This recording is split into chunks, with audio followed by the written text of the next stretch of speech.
This is the Big O Show. This is the Big O Show. Welcome, everybody. Time for Inside the Paint, where your Miami Heat are getting set to take on the Philadelphia 76ers in Game 2 tonight. Ira Winderman, Clay Ferraro, along with you guys for the ride. Make sure to drop your comments, your questions in the chat. We'll try to get to them as we go along here. So, Ira, I want to start off the top here. What's the latest that you're hearing on Kyle Lowry? Obviously, he's not going to play tonight, but the degree of that hamstring strain and when he could potentially be back. And then also, Jimmy Butler missed practice with an excused absence yesterday. Is that anything that's expected to keep him out of the game tonight?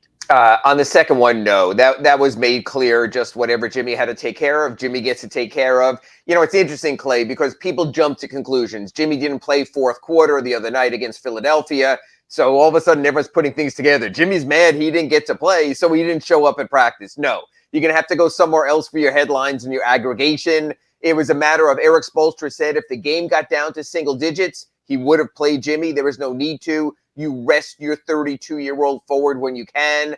Jimmy should be good to go, not the need. Which, by the way, sorry to interrupt you, but I mean, we just saw from the Philadelphia 76ers against the Toronto Raptors, they lost Joel Embiid in the fourth quarter when they were up by 30 and left him out there. So, I mean, there's a cautionary tale there. Absolutely. And the fact is that the Heat came around, as you know, Clay, and they give us the injury update before Coach Spoelstra talks. And they even made a point of telling us Jimmy Butler is off the injury report. He had been listed as questionable previously with the inflammation in that knee. So to go that far and say Jimmy is fine, as opposed to having something there in case you couldn't play. And the way the NBA has cracked down, this on injury reports with Devin Booker. Devin Booker's out, Devin Booker's out, Devin Booker's out, Devin Booker's playing. In this gambling age, you don't anymore go from totally out to totally playing in one step, the same way you don't go from totally into, we can't play in another step. So the NBA, they want you to step things up or step things down. They know the gambling influence. They're part of the gambling influence. So if they say Jimmy Butler's off the injury report, he's good to go tonight. I have no reason to doubt that. Kyle's a little different. And I'm not saying I don't believe Eric Spoelstra. I'm just saying I think I view it a little differently from this perspective, Clay. He's listed with he's not listed, but I've been told he has a grade 1 hamstring strain. That usually would be 7, 9, 10 days. He's past that threshold from that Game 3 in Atlanta, April 22nd, I believe it was. Devin Booker came back after 9 days with a similar injury. Of course, Devin Booker's in his early 20s. Kyle is 36, a little bit different. I do think, unlike what Eric Spoelstra said, he is playing the result card a little bit. He's going to play Kyle if and when he has to until it's 100%, if it can be 100%. So against Atlanta, when he was up 3-1, there was no need to push it. There was enough wiggle room. In this series, being up 1-0 with Joel Embiid still being out for sure, he is not here in South Florida. He is not playing tonight, 7:30 at FTX Arena. I think Eric Spoelstra simply is erring on the side of caution. Friday's Game 3 in Philadelphia will be 2 full weeks from when Kyle was injured in Atlanta. It's just a common sense thing. And then sort of to keep my long-winded soliloquy here going, and they have an answer for him. I mean, matter of fact, I'm going to throw this back at you, Clay. So talk about sort of degrees of separation. When you go from Kyle Lowry not playing to who the fill-in is. In this case, not only Gabe Vincent, but Jimmy Butler's a ball handler, Bam Adebayo is a ball handler, Tyler Hero is a ball handler, Victor Oladipo is a ball handler. Okay, so the degree of separation from no Kyle versus Kyle replacement. And then, Clay, I'm going to throw it to you with this. The degree of no Joel Embiid versus, I'm below the screen now, versus Joel Embiid's replacement. So I'm going to put it back to you. I mean, just sort of your opinion on how the Heat are able to cover for Kyle and how the Sixers aren't able to cover for Joel Embiid.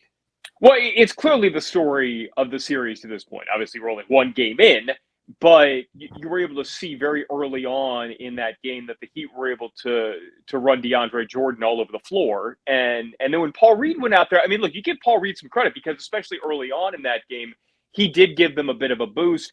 But then as the game wore on, you could also see how the Heat wore on the 76ers. And a big part of that is the fact that Embiid is not out there. And that was already a thin team to begin with Philly. I mean, depth is probably their biggest weakness as it was. So from the Phillies side, that's that. as far as the Heat are concerned, I thought you put it perfectly last week. The goal for the Heat is not to beat the 76ers. The goal for the Heat is to win the NBA championship. So you have to look at this as, okay, especially after what we saw in game one. And look, I seem to think, and this is anecdotal from talking with friends and things like that, I seem to think Philly is a little bit more dangerous maybe than they showed in game one. But I think the feeling is that, look, even if they were to lose tonight, I feel like the Heat feel as though they've got enough when Kyle is out there that this series is not going to be something that scares them losing one game early on. That, like, it's okay if we have to play Kyle, if we have to put him out there in a situation where it's not worth risking what he's going to be at 100%. It's not risking him. It's not worth risking him never getting back to that by putting him out there for a game two situation where you're trying to go up 2-0. And also, and again, this may be kind of contradicting what I said a minute ago, and we'll see how this thing plays out tonight. And I'll throw this back at you. It almost felt like they took Philly's best punch in the second quarter of game one. And not that Philly the Joel Embiid-less Philadelphia 76ers. Different team, yes. Because it felt like, okay, the 76ers, and look, they started scrambling a bit defensively and did a much better job. And then the zone kind of threw Miami off a little bit early on. But then second half, it was like Miami came up with answers to everything that Philadelphia was doing.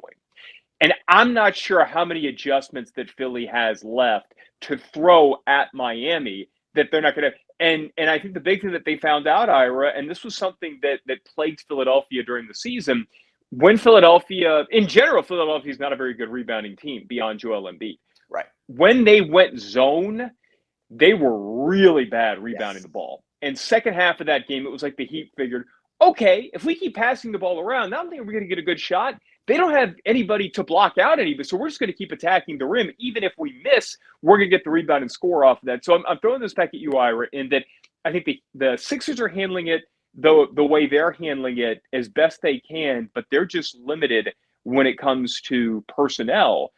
And also, I think they're limited schematically in what they can do to kind of change things up, whereas the Heat, to your point, you put Gabe Vincent out there. Victor Oladipo had some good minutes again the other night. There's just a lot more options that Miami has, and this is where depth really matters. Yeah, so people basically, when you're watching now our Slomin's Home Security Inside the Paint show, the left side of your screen is the glass half full with Clay Ferraro, but I'm going to disagree a little. I do think, I don't want to say if it's Armageddon-esque. Don't fade down on me there, Clay. Yeah, I'm trying to fix my Carlos says that I look like my mom took my favorite toy and I'm pouting.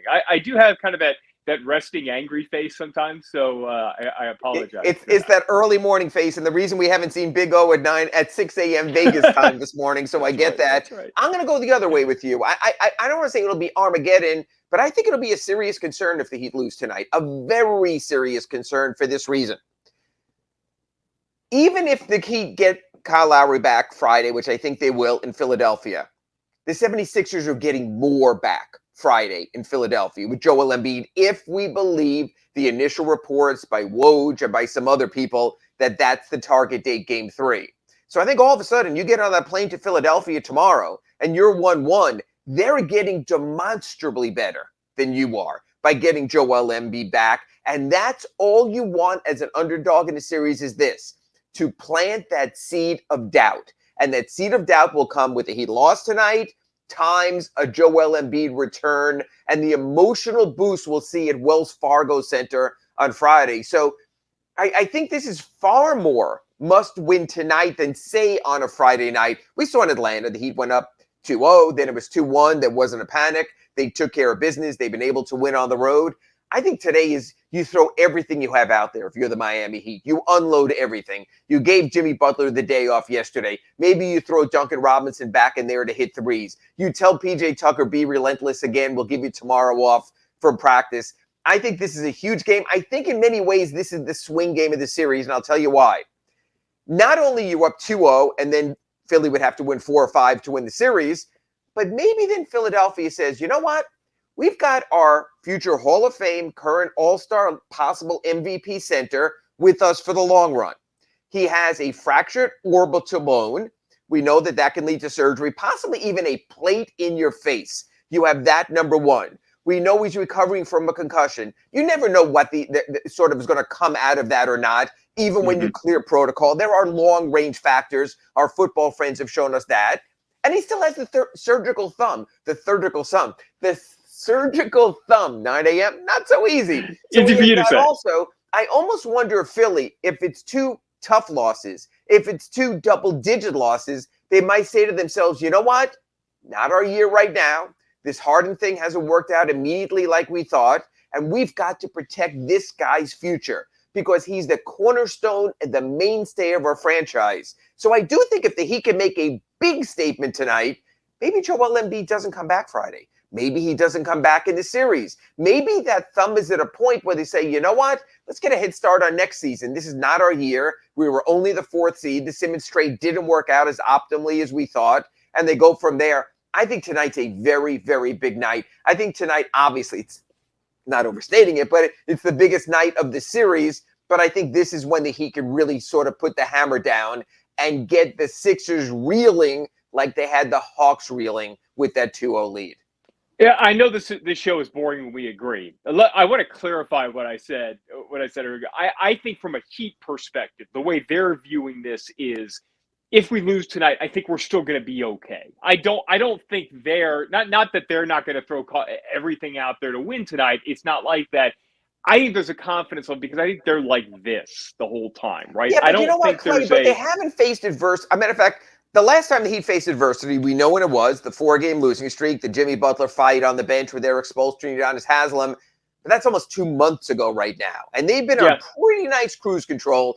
Everyone said, we don't want the number 1 seed. We might have to play Brooklyn. The Heat cruised into the number 1 seed. The Heat were never in doubt in that first round against Atlanta. Philly has dealt with adversity. They were up 3-0 in Toronto.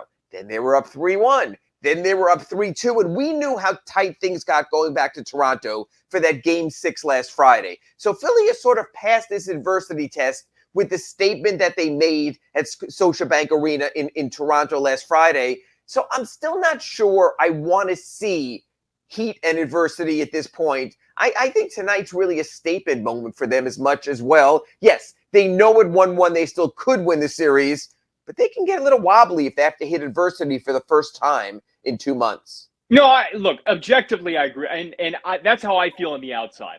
This is where I think this is the difference between the two teams. You know, with the Heat, it's like this. Like there's not much change in their mindset, even when they're fighting in the huddle. I mean, they're going to come out. Whereas I think with Philly, it's a little bit of this. They're very up and down. Up and down. Look, Perfect. And so, and to where I think, look, Philly could go out there and have a game where they play out of their minds and they hit everything from outside. And you know, you don't know. But where that concerns me, if they were to come up with a win tonight, is you're going back to Philly, and this series would potentially be 1-1, and then all of a sudden, like, they've got this momentum, and they're feeling good about themselves, and they're getting Embiid back in a Game 3 situation, and so, like, I wouldn't feel like the sky is falling if they lost Game 2. I wouldn't feel like if Embiid came back and they won Game 3. If the Heat were down, I wouldn't feel like the sky is falling. I don't think that's but I do think that it's unnecessary to give Philly that sort of hope because as we've seen through these playoffs already, when you get extended, bad things happen. And there's no reason to do that from what we saw in Game 1 and just how workmanlike and how easy the Heat made it look in the second half of Game 1. Don't mess around. Win tonight. Just don't. It's not just about winning the series, and this goes back to what we were saying a few minutes ago about Kyle Lowry. It's not just about beating the Philadelphia 76ers. It's making sure that you're the best that you can be to win the NBA championship. And in order to do that, you got to take care of business against a team like Philly that is down as quickly as you can to where you're not extending this and putting your guys at risk of injury as the series goes on. And let's face it, it's all gone to crap here in South Florida. The Marlins all of a sudden are losing. Inter No. Miami's winning streak is over. Last night with the Panthers. No, we need some good news. We need some good news this week. Clay, it's going to crap likely. Everyone who the Dolphins wound up with in the draft will wind up getting injured in minicamp. You need some good news now. I mean, that's the thing is, you and I have been on there. I'm doing my accurate Pembroke Pines reports with on Monday and Friday. We're talking about how great it is. The Marlins can't lose. Inter Miami actually scores a goal every now and then. The Panthers set up as the number 1 seed. Last night was not good, especially if you're a Ranger fan and went through 2 OTs, but that's me. I was going to say that. You're just cranky. You're just cranky because the Rangers lost. After last night, I was. So now I got to find a new remote, but that's another story. What I'm saying is the Heat, like you said, they've been on that nice even run. I've seen the last time they faced adversity. It got uneven. And you're right, Clay. The Heat were up 14 in the second quarter on Monday. Then they were down 5 in the third quarter. They had that 19-point swing, and they didn't crack. And that's important. That's another step forward. Again, you're without your floor leader. It's harder sometimes to find that offense. It was not a great offensive night for them. Shooting percentage-wise, it was ugly. 3-point percentage-wise, 10 turnovers in the first half. They cut that down in the second half. So I still think there's, like you said, there's another level for the Heat to reach. We know there's another level for the Sixers with Embiid. But you know what? Without Joel Embiid, that might be who the Sixers are. In other words, Clay, if you were to reseed the Eastern Conference, we know Philly was a very close number 4, tied with number 3. Philadelphia without Joel Embiid, throw me a number. Philadelphia without Joel Embiid is a what seed in the Eastern Conference? Knowing what you saw this year from Chicago, knowing what you saw this year from Toronto, from Brooklyn, what they could be, what's Philadelphia without Joel Embiid? A number what seed? Well, I think they're behind a healthy Chicago team, which Chicago was not healthy towards the end of the year. So what you're talking, if you're starting to add it up, what at that point, and look, by the way, Fred VanVleet didn't play towards the end of that series for Toronto. Exactly. So I'd probably put them behind both Chicago and Toronto as the number if those 7 teams seed. are healthy. Exactly. Yeah. That's the point that Ira Winderman is trying to make here against glass half full Clay Ferraro. Oh my goodness, Ira just went third person. Mark it down, 9-16. Ira went third person. But what Ira Winderman is saying right here is this. So Philadelphia without Joel Embiid should not be a team you struggle with, even when you're without Kyle Lowry. Matter of fact, Clay Ferraro, I'm going to put it back in your third-person thing right here. The Miami Heat without Kyle Lowry are a what seed in the Eastern Conference? I mean, based on what I've seen from Boston and Milwaukee, I definitely put them behind them. Okay. I think a healthy Philly team would scare me. So I would say maybe a tied for third seed, something along those lines. A third or fourth. Okay, so I'm saying the Miami Heat, even if they were 4th seed without Kyle Lowry, or playing a 7th seed Philadelphia without Joel Embiid. Fair. That's where we are right now. And I believe that is the math and the calculus that Eric Spoelstra is using, saying, okay, they don't have Joel Embiid, we can go without Kyle Lowry. But there has to be a better Jimmy Butler than we saw in game 1. And that concerns me from this level. And we'll get to rotations more when we get to the second segment here on our Slomin's Home Shield Inside the Paint show. And that's length against Jimmy Butler still could be problematic. And we know that's possibly coming down the road from Milwaukee. They smothered him in last season's series. Tobias Harris plays bigger than your typical small forward. So I need to see something a little more to inspire a little more confidence from Jimmy. He was terrific against the Atlanta Hawks in the first round. He was the number 2 scorer in the NBA in the playoffs after the first round. But this is a higher level of competition. Tobias Harris is a proven veteran. It's not the neophyte that Atlantis, threw at the Heat. So I need to see a little more from Jimmy Butler, and I would have a little more confidence against this team if Jimmy Butler can do that tonight in Game 2 at FTX Arena. And you'd have more confidence moving forward. You'd have more confidence that if you're going to play Milwaukee in the next round, a Boston team that has some really good defenders. And I think the thing about watching Jimmy in game 1, he was getting close. I felt like he was getting the shots that looked good. What I want to know, and we'll see, I think in game 2, was he missing because he was just missing and it was just one of those nights, or was he missing because the length was really bothering him? And tonight I think we'll know a lot more about that. There was a question from David Trion. I want to get into this a little bit more as the series goes on, or as the show goes on. But he says, is it even possible for Philly without Joel Embiid? Like, could you even see them in this series, Sure. making it a series. Yeah, the second quarter of last winning. game, they made it a game. So if they could have moments, you always look and say, can moments translate to something more extended? They were the better team in the second quarter. You know, if this was the old, you get a point for winning each quarter. Philadelphia showed for at least one of the first four quarters they can be the better team. So if I'm the Heat, instead of going to school on the entire tape of game one, I go to school on the second quarter of game one and say, hey, what did they do there? They got out in transition. They played before we set our defense. That's what we have to work on. So Philadelphia has shown it, at least without a beat, can have moments. Can they multiply that times 4? That's the question. Keep dropping your questions or comments. It really helps out the show. Coming up next, I want to talk about the rotations and moving forward. Ira, is Duncan done? That and more right here on Inside the Paint.